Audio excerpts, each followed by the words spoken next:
Hello friends, आप लोग कैसे हैं। उम्मीद करता हूँ आप लोग अच्छे ही होंगे। डीएलएड सेकंड सेमेस्टर में आज हम हिंदी में लेसन 3 में जो पढ़ा रहे हैं मौखिक अभिव्यक्ति चल रहा है अभी हमारा टॉपिक। लेकिन आज का जो टॉपिक है वो है विभिन्न स्तरों पर मौखिक अभिव्यक्ति शिक्षण का अभ्यास। तो विभिन्न स्तरों पर मौखिक अभिव्यक्ति की निम्नलिखित विधियाँ हैं। नंबर 1, प्राथमिक स्तर पर मौखिक अभिव्यक्ति। प्राथमिक स्तर पर बालकों को सुनने बोलने की शिक्षा के साथ पढ़ने व लिखने की शिक्षा भी दी जानी चाहिए। उन्हें शब्द वाक्य तथा विचारों को सुसंबद्ध करने, उचित स्वर व गति में बोलने की शिक्षा दी जानी चाहिए। इस स्तर पर निम्नलिखित विधियों द्वारा मौखिक अभिव्यक्ति कौशल का विकास किया जा सकता है। नंबर 1, कहानी कहना व सुनना। नंबर 2, सहस्वर वाचन। नंबर 3, वाक्य रचना। नंबर 4, बाल गीतों को कंठस्थ करना व कविताओं को सुनना। नंबर 5, चित्र वर्णन। नंबर 6, प्रश्नोत्तर विधि। नंबर 7, लिखित रचना। नंबर 2 है माध्यमिक स्तर पर मौखिक अभिव्यक्ति। इसके पाठ हैं 11। नंबर 1 है मौखिक वर्णन। नंबर 2 है अनुच्छेद सार। नंबर 3 है भाषण। नंबर 4 है चित्र वर्णन। नंबर 5 है बाल सभा। नंबर 6 प्रश्नोत्तर।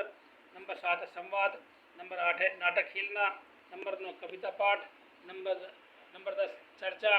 नंबर 11 है टेलीफोन पर संभाषण। नंबर 3 है उच्च प्राथमिक स्तर पर। इसमें 5 पाठ हैं: विचार गोष्ठी, कवि सम्मेलन, वाद विवाद, पुस्तक समीक्षा और लास्ट में 5वां नंबर है प्रतियोगिताओं का आयोजन आदि द्वारा मुख्य अभिव्यक्ति कौशल का विकास किया जा सकता है। अब नया टॉपिक चल रहा है लिखित अभिव्यक्ति। लेखन कला साहित्य का एक आवश्यक अंग है। मानव जीवन में लेखन का बहुत महत्व है, क्योंकि लेखन में सोचने तथा चिंतन करने के लिए अधिक समय मिलता है। लेखन बालक या व्यक्ति के भावों एवं विचारों की कलात्मक अभिव्यक्ति है। यह शब्दों को क्रम से लिपिबद्ध सुव्यवस्थित करने की एक कला है। मुख से कही गई बात की अपेक्षा लिखित बात अधिक स्थायी होती है। जब हम अपने विचारों तथा भावों को लिखकर अभिव्यक्त करते हैं तो उसे लेखन कौशल या लिखित अभिव्यक्ति कहा जाता है। लेखन के अंतर्गत सुडोल एवं अच्छे वर्णों में लिखना भी सम्मिलित है। साधारणतया शब्दों द्वारा लिखकर भाव प्रकट करना ही लिखित अभिव्यक्ति कहलाता है। लिखित अभिव्यक्ति के अनेक रूप हैं, जिसमें पत्र लेखन, निबंध लेखन, प्रार्थना पत्र लेखन, आत्मकथा लेखन, जीवन चरित्र लेखन, कहानी लेखन एवं संवाद लेखन आदि आते हैं। लिखित अभिव्यक्ति के उद्देश्य। लिखित अभिव्यक्ति के उद्देश्य निम्नलिखित हैं। नंबर 1, स्व अनुभवों को लिखने की योग्यता को विकसित करना। नंबर 2, अपने विचारों को अनुच्छेदों में लिखकर व्यक्त करना। नंबर 3, साहित्य के प्रति रुचि जागृत करना। नंबर 4, सुंदर व सुडोल लेखन का अभ्यास करना। नंबर 5, वाक्य रचना के नियमों से परिचित कराना। नंबर 6, मौलिक रचना करने योग्य बनाना। नंबर 7, शुद्ध एवं सुडोल अक्षर विन्यास का ज्ञान कराना। नंबर 8, विषय अनुकूल भाषा शैली का प्रयोग करना सिखाना। इसी में दूसरा पाठ चला है लिखित अभिव्यक्ति का महत्व। भाषा के 2 रूप हैं, लिखित और मौखिक। अतः भाषा पर पूर्ण अधिकार स्थापित करने के लिए लेखन का विकास भी परम आवश्यक है, क्योंकि लेखन के द्वारा जो अभिव्यक्ति की जाती है वह चिर एवं स्थायी होती है, क्योंकि इससे मानव के भावों, अनुभवों, कल्पना शक्ति का भंडार चिरकाल तक के लिए संचित हो जाता है। लेखन अभिव्यक्ति में बालक के हाथ और मस्तिष्क में संतुलन बना रहता है, जिससे भाषा में एक रूपता आती है। आधुनिक शिक्षा प्रणाली की मुख्य विशेषता परीक्षा है। लेखन के द्वारा ही बच्चे की योग्यता का मूल्यांकन किया जा सकता है। शिक्षा ग्रहण करते समय पठित सामग्री को संगठित करने, प्रश्नों का उत्तर तैयार करने, पाठ का सार लिखने एवं गृह कार्य करने में लिखित अभिव्यक्ति की आवश्यकता पड़ती है, क्योंकि लिखित भाषा ही साहित्य के भंडार में वृद्धि करती है। यदि लिपि न होती एवं लेखन न होता तो नई नई रचनाएं भी नहीं होती। काव्य में लिखित अभिव्यक्ति से भाषा में सुसंबद्धता एवं प्रभावोत्मक उत्पादकता आती है। लेखन अभिव्यक्ति के माध्यम से ही छात्र देश विदेश में हो रहे ज्ञान विज्ञान से संबंधित प्रयोगों से परिचित हो सकते हैं। बालक ने शिक्षा में कितनी प्रगति की है, इसका मूल्यांकन लेखन अभिव्यक्ति द्वारा ही होता है। व्यावसायिक एवं औद्योगिक प्रगति का आधार भी लिखित अभिव्यक्ति है। मौखिक अभिव्यक्ति से कार्य या व्यवसाय में सफलता प्राप्त नहीं की जा सकती। लेखन एक स्वतंत्र व्यवसाय के रूप में भी किया जा सकता है। अनेक विद्वान व्यक्ति अपने लेखन कला और अभिव्यक्ति के द्वारा ही अपना जीविकोपार्जन करते हैं। लिखित अभिव्यक्ति शिक्षण की विधियाँ। अब जो टॉपिक है लिखित अभिव्यक्ति शिक्षण की विधियाँ। पहली भी है इसमें अनुकरण विधि।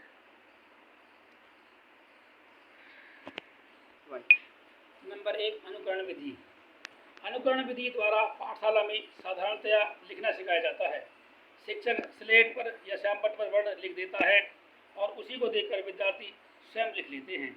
शिक्षक के हाथ के परिचालन को देखकर वैसे ही अपने स्लेटों पर नकल कर लेते हैं। सुलेख की पुस्तिकाओं में प्रथम पंक्ति लिखी होती है, शेष पूरा पृष्ठ विद्यार्थी अनुकरण द्वारा लिखता है। नंबर 2 पेस्टोलॉजी की रचनात्मक विधि।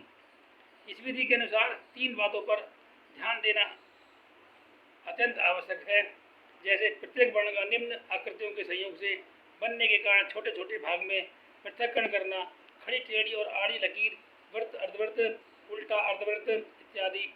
दूसरी विचारणीय बात इस विधि के अनुसार यह है कि कठिनाई के क्रम अनुसार वर्णों का वर्गीकरण होना चाहिए।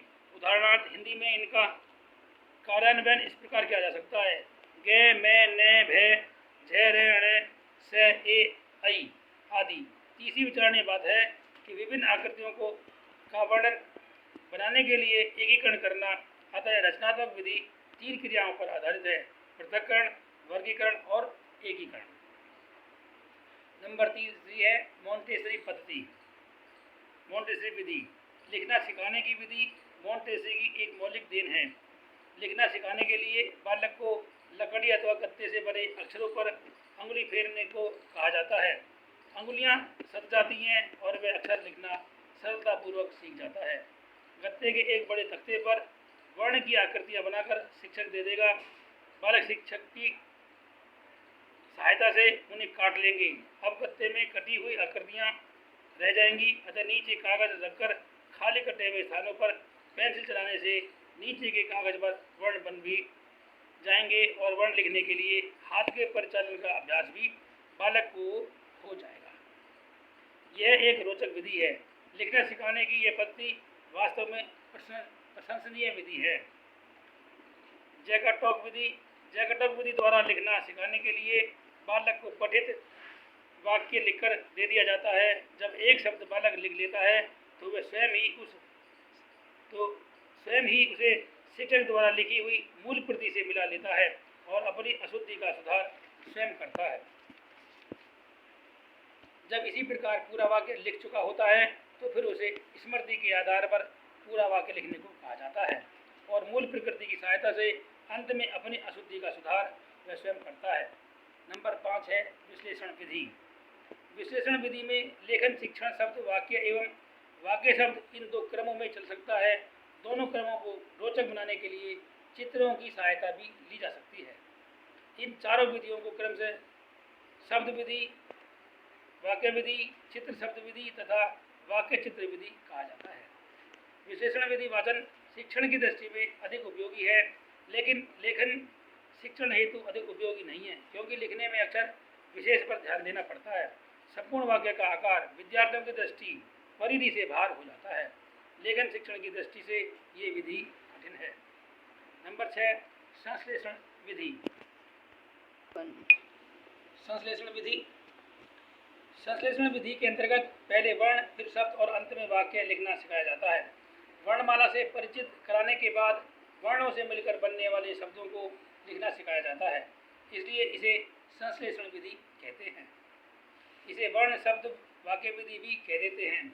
वर्ण 3 प्रकार से प्रस्तुत किए जा सकते हैं। वर्णमाला विधि द्वारा निश्चित क्रम के अनुसार ए, आ, छोटी, बड़ी आदि आदि एक सी आकृति वाले वर्ण एक साथ। समूह विधि द्वारा जैसे ए, आ, ओ, औ, अंग है। चित्राक्षर विधि द्वारा जिस वस्तु का नाम उस वर्ण से आरंभ होता है उसके चित्र के साथ संबंध स्थापित करते हुए संश्लेषित करता है। ऐसे अमरूद, आ से आम, चित्र सहित। हमारी वर्तमान पाठ्य पुस्तकें चित्राक्षर विधि द्वारा लिखी गई हैं। चित्राक्षर विधि सबसे अधिक रोचक है। यह वर्ण का संबंध सार्थक वस्तु के साथ जोड़कर वर्ण को भी सार्थक बना देती है। लेखन शिक्षण प्रारंभ करने की दृष्टि से संश्लेषण विधि सर्वश्रेष्ठ विधि है।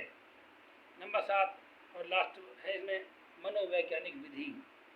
लिखना सिखाने के लिए मनोवैज्ञानिक प्रणाली का विशेष महत्व है।